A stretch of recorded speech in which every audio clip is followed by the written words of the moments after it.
Shri Matre Namaha by going down to the Mother Father of the Universe, Parampita Parameshwara, Ma Lalita Tripura Sundari, and with the blessings of Kanchi Maha Periyava and Sringeri Jagadguru, Bharati Tirtha Swamigal and Vidushekara Bharati Swamiji, let's get into the episode 5 of Vishnu Sahasranamam. Vishnu Sahasranamam, which is a form of the Creator, which is a personification of the Brahman, which in itself is a complete Vishwarupa, the Virat Rupa of the entire cosmos, the Vishwam, is our Vishnu Sahasranama. So within that Vishnu Sahasranama, we are going to discuss the shloka-5. So before going into the meaning, into the essence of shloka-5, I would like to explain the astrological significance of this shloka. So astrologically speaking, this shloka can be chanted by all those people who belong to Bharani Nakshatra first Padam. All those people belonging to Bharani Nakshatram first Padam have to recite this particular shloka either 108 times every day. The best thing is to chant this shloka at least 27 times after reciting the entire Vishnu Sahasranamam. If you don't have time for that, at least chant this 108 times every day or at least 27 times. That is the minimum number of times that you can chant. So now, then what about the people who do not belong to Bharani Nakshatram? People who do not belong to Bharani Nakshatram, for them also, when you chant this particular shloka, by bringing in the meaning, the essence into your contemplation while reciting this particular shloka, it is going to have tremendous effect on your chakras, on your meridians and your nadis. And remember, anything that affects your chakras and your nadis is directly proportional to altering the consciousness of your cells. So, which means if it is working on your chakra, it will work on your karma. It will work on your cellular health. It will work on your overall well-being also. So that is the essence. So now let's come to understanding the shloka 5. So the shloka 5 is Swayambhūḥ śaṁbhurādityaḥ puṣkarākṣō mahāsvanaḥ anādinidhanō dhātā vidhātā dhāturuttamaḥ. I'm chanting once again. Swayambhūḥ śaṁbhurādityaḥ puṣkarākṣō mahāsvanaḥ anādinidhanō dhātā vidhātā dhāturuttamaḥ. So that is the phenomenal, the fantastic shloka 5 of Vishnu Sahasranamam, and it has so much of spiritual, philosophical meaning into it, along with the Puranic meaning, along with the mythology related meaning. So first let's look into the meaning of Swayambhūḥ. The literal meaning of Swayambhu is the one that is not born from anything, which means the Paramatma, the ultimate Sri Mahavishnu, is not born from anything. He is not born to anyone. He has not come from anything. He is always existing, and there is never a time where he did not exist. That is the meaning of Swayambhūḥ. Next, Shambhu. Sham plus Bhuhu. This has to be broken down into two. Sham plus Bhuhu. Bhuhu means the origin, the emergence, the substratum, the support, the basis, the foundation. That is called Bhuhu. Now Sham. The meaning of Sham is happiness, auspiciousness and peace. So this Shambhu, the meaning of Shambhu is clearly conveying that the Paramatma, Sri Mahavishnu, is the origin of happiness, peace and auspiciousness. Happiness, peace and auspiciousness, these three things are emerging from the Paramatma. That is the meaning of Shambhu. Next, Aditya. Now, there are so many meanings of this word, Aditya. Please listen carefully, because even while you are listening, understand that you are contemplating all of this. And even listening to all of this is like a meditation, and it is going to have profound impact on your aura, on your cellular structure, and also on your chakras as per our scriptures. So, let's understand Aditya.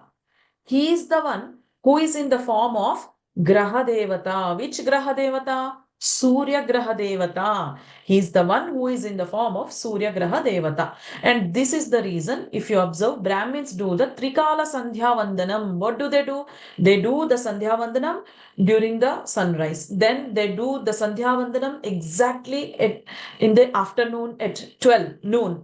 And then they do the Sandhya Vandanam exactly in the evening during the sunset. Sunrise, noon, sunset. They have deliberately chosen these timings to celebrate the power, the energies of the Surya Mandala, and also to worship the Surya Graha Devata as a Paramatma. Now, next, I think many of you must have heard about the Uddhava Gita. So even in Uddhava Gita, Uddhava asks Krishna about how Krishna can be worshipped. So how Krishna can be worshipped? Krishna very, very clearly says, first worship and meditate me in the sun. That is Surya Mandala. Then worship and meditate me in the Chandra Mandala, which is moon. Then worship and meditate me in Agni. Okay. Next, worship and meditate me in the masters who are worshipping me. This is very, very important. Worship and meditate me in the form of a pratima, that is idol. Worship and meditate me in the form of a yantra. We all know about yantras, mandalas. Yantras are nothing but the geometrical structures, the mandalas that have a very good potential to draw the energies of that particular deity. So, which means Krishna himself is asking him to be worshipped in Surya Graha. What does it mean? It means that we should be awake during the sunrise, sunset, and also noon, and then bow down to Surya Graha Devata during the sunrise and sunset. Those are the timings at which the energies of the Surya Graha Mandala are very, very, very, very closer and nearer to the planet Earth. So then I started to understand this, and then I did a bit of my own research. Is there any Upanishad talking about Surya Graha as Paramatma? Is there any scripture, Shruti or Smriti, talking about Surya Graha as Paramatma? I did my bit of research, and then I happened to find so many proofs for it. I'm going to give you all the proofs one by one, which proves that the Paramatma is present in the form of Surya Graha. And Surya Graha, that is the sun, is the Paramatma that is easily visible to our naked eyes. Next. So, what are the Shaivites saying? I did a bit of research, as I told you. So, the Shaivites are saying, Saura Mandala Madhyastam Sambam Samsara Bheshajam, which means even Shaivites consider the Shivalingam as Jyotirlinga. Next, what are Lalita Upasakas saying? Let's look at that. In Lalita Sahasranamam, it is very clearly written, Bhanu Mandala Madhyastam Bhairavi Bhagamalini. Even Lalita Sahasranama is saying that Ma Lalita Tripura Sundari is present in Bhanu Mandala Madhyastha, in the middle of the Bhanu Mandala. Bhanu Mandala means Surya Mandala, in the middle of the sun. So, obviously, this is another proof for us. Then the Upanishads are saying, Antaraditya Upasana, Eshontaradityai Hiranmaya Purusho Drishyate. Upanishads are saying that the Paramatma is visible in golden color, in a hot form, in the middle of the Surya Mandala. I think this is enough proof. We all have. Then I happened to look into Brahma Sutras. Do we have anything in Brahma Sutras which is talking about Paramatma in the form of Surya Graha Devata? Yes, absolutely yes. And the proof is Antahatat Dharmopadesha. Through the medium of worshipping Surya Mandala, we worship Paramatma. That is what the Brahma Sutras are saying. Next, Prabhasmi Shashi Suryayoho. Krishna himself is saying in Bhagavad Gita that he exists in the form of Surya Devata, Chandra Devata, and Agni Devata. So these are all the proofs. One who does namaskara to Surya Bhagavana every day, that person is going to be healthy and enjoy longevity. Remember, I'm saying this again, the one who does namaskara to the Surya Graha Devata, the Surya Mandala during sunrise and sunset is undoubtedly going to enjoy amazing health and excellent longevity as per our scriptures. Now, you can also chant some mantras while offering your gratitude or while bowing down to the Surya Graha Devata in the morning and evening. I'll give you 3 mantras. You can choose one of the mantras and chant it a couple of times. You don't need to chant it hundreds and thousands of times. Just look at the Surya Graha Devata, offer your gratitude, bow down to him, and then chant these a couple of times, 3 times or 9 times or 21 times, whatever is feasible for you. So the mantras are Shrim Adityaya Namaha. This is first mantra. Second mantra, Shri Suryaya Adityaya Namaha. Third mantra, Shri Bhagavate Suryaya Adityaya Namo Namaha. So you can choose out of these 3 mantras, you can choose one mantra. These mantras are going to help you with amazing longevity. You will get victory over enemies. Very, very powerful mantra, extremely powerful mantras these are, and they create a kind of glow in your face also. A tejas will come, a yashas will come in your face, and that glow, you can't get that glow with facials and other beauty treatments or creams. That is something that needs to come from within. That is the divine glow. So, that is what our scriptures are saying. And also, one who bows down to Surya Graha Devata in the morning and evening during the sunrise and sunset, that person, for him, all the issues will be easily resolved. Even if that person comes across some issue, at least he will be shown a path, he will be guided how to resolve it. All the path, the steps to be taken in order to resolve that issue, everything will be guided by the energies, by the cosmic energies. So our scriptures are also saying a person who regularly bows down to Surya Graha Devata in the morning and evening will enjoy all sorts of auspiciousness in life without any doubt. Do not question this. Just believe it and it will happen for you. So now, let's look at other meanings of Aditya. So, Adi plus Tya, the one who has been present even before the existence of this creation. That being is called Aditya.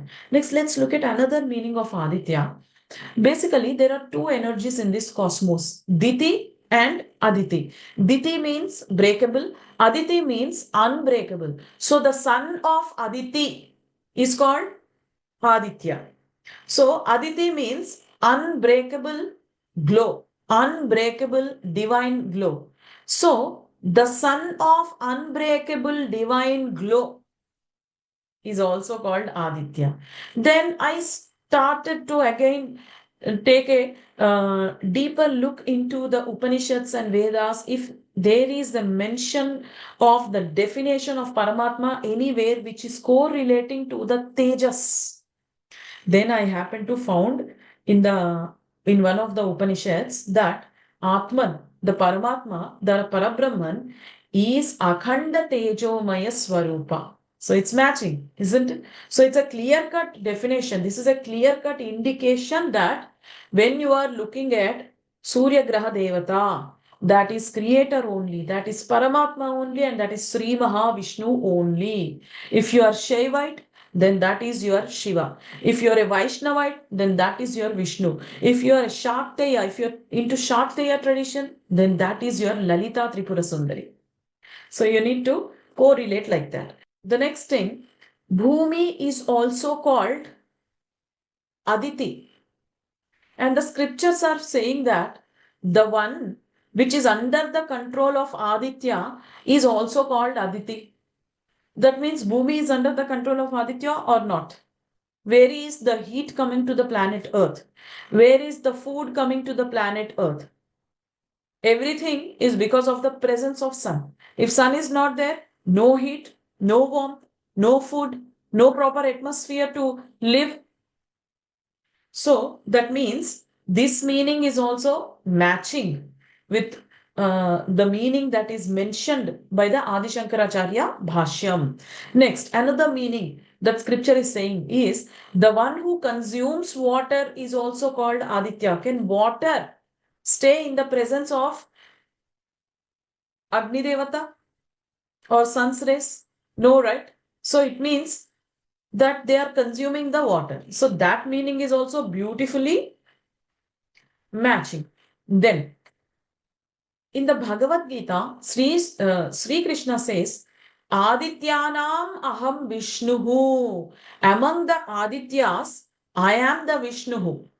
There are 12 number of Adityas, and Sri Mahavishnu is present in each of these forms, in each of the months into Aditya. That means there are 12 Adityas. And what are those 12 Adityas? Aryama, Mitra, Varuna, Indra, Vivaswan, Dakshaha, Pusha, Parjanyaha, Amshuhu, Bhagaha, Tvashta, Vishnuhu. So Vishnuhu, the Aditya in the form of Vishnu is Krishna. That is what Krishna is saying in Bhagavad Gita, saying Adityanam aham Vishnuhu. How beautiful it is. This is the complete meaning of Aditya. Now, let's look at Pushkaraksha. What is Pushkaraksha? Pushkara plus Akshaha means Surya Deva is the Adhipati of eyes. Okay. Chaksho Suryo Ajayata. From Paramatma's eyes came Surya Graha Devata. And this is one meaning. Another meaning, Pushkaraksha, the one who is controlling, guiding, and nourishing the entire cosmos with just his sight. That one is called Pushkaraksha. With sun as his eye, creator or Brahman is doing the portion, he is doing the nourishment, he is doing the control, guiding the entire cosmos. This is another meaning of Pushkaraksha. Let's look at the meaning of mahāsvanaḥ.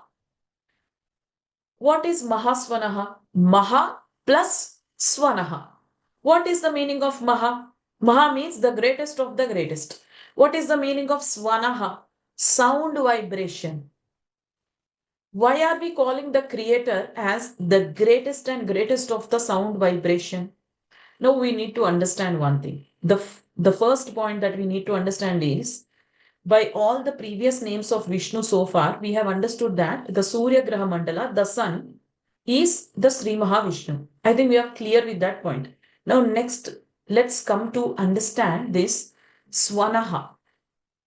So in Markandeya Purana, it is very clearly written that Om Shabdam, the Om sound, comes out of Brahmadeva one day. And he is suddenly surprised and shocked because he didn't do it deliberately, and he's not the one who is responsible for that vibration coming out through him. It comes through him, but not without his interference.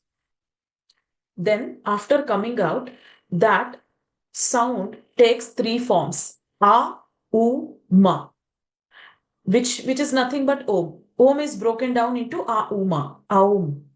Now, from this comes Rigveda, Samaveda, and Yajurveda. Three Vedas come. And all of this combines again and forms a big, brilliant light. This big, brilliant light is the first ever formed Surya Mandalam in this entire cosmos.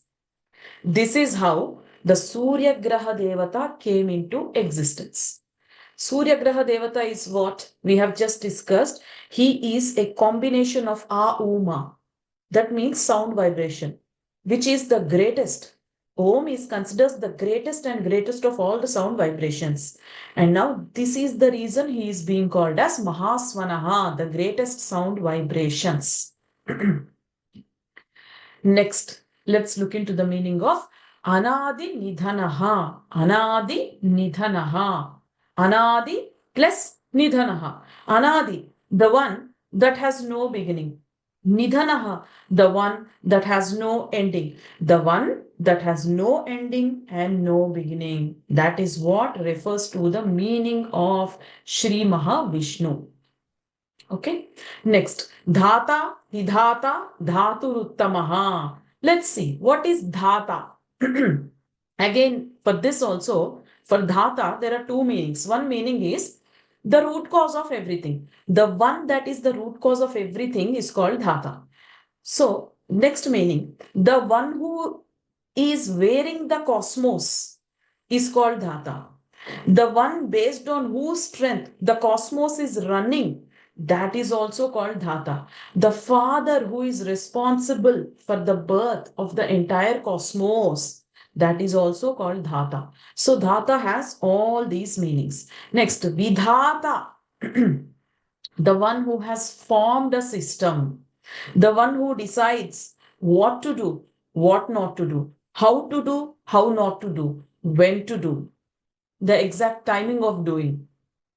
So all these is directed and it is being executed by the vidhātā. Vidhātā means, as I just said, the one who forms the system, seasons, sunrise, sunset timings, speed of light, all the chemical compositions, all the laws of gravity, laws of motion, laws of electricity.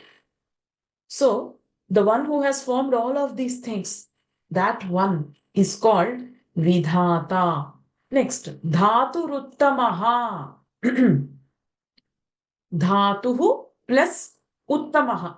The one who is the root cause of dhatus is called dhāturuttamaḥ. Next, what is the meaning of dhātu? Dhātu again has two meanings here. One meaning of dhātu is Brahma, which means he is the one who is responsible for the creation of Brahma. Next meaning of dhātu is the sapta dhatus, rasa, rakta, mamsa, meda, asti, majja, shukra. So all these are the dhatus.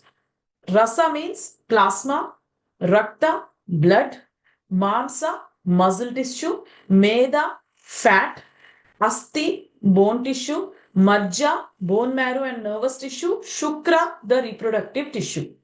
So these are the saptadhatus, which means he is the root cause of all these saptadhatus. So what is the role of saptadhatus in our life? You need to understand that each of these saptadhatus corresponds to each of the chakra in our body.